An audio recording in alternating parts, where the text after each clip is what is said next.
execution of Hassan Jerome had caused a national uproar back in Bohemia. He was believed to have been a faithful teacher, and as is often the case, now that he was dead, his writings attracted an even greater interest. The Hussite Wars commenced about 4 years after the death of Hassan Jerome in the year 1419.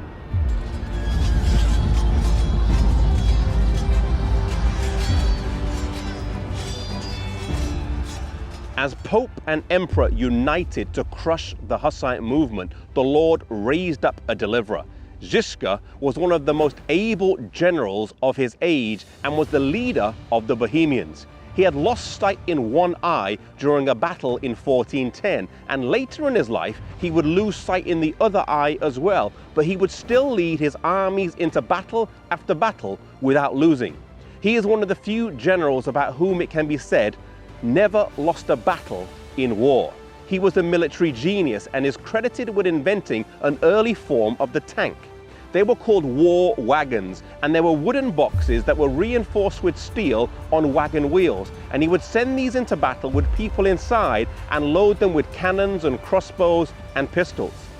Despite having mainly peasants as soldiers, with the use of clever war tactics and with Providence on their side, the Hussite armies were able to repel the numerically larger and better trained papal armies.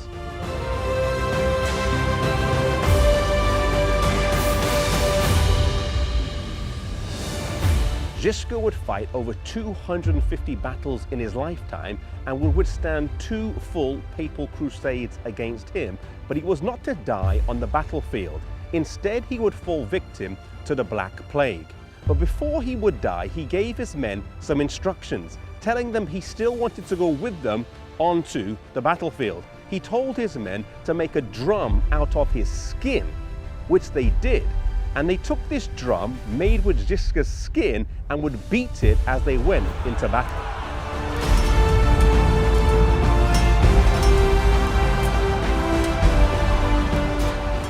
His place was filled by Procopius, who was a skillful and brave leader, and in some aspects a more able general. The enemies of the Bohemians, knowing that the blind warrior was now dead, thought they would now be able to win. The Pope launched another crusade against the Bohemians in 1427, where he was defeated. He then launched another crusade where he was defeated again. In 1431, under a new pope, a 5th crusade was launched, but once again the papal armies were soundly defeated by the Hussite forces.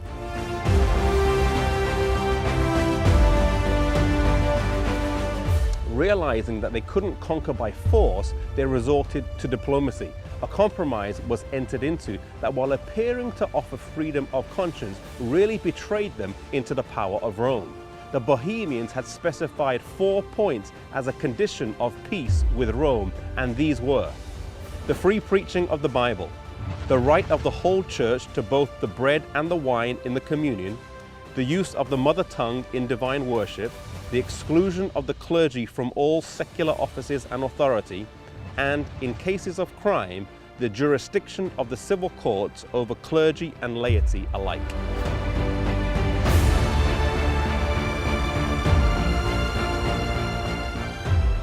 At last, the papal authorities agreed to accept the 4 Hussite articles, but that the right of explaining them, that is, of determining their precise import, should rest with the council, that is, with the emperor and the pope.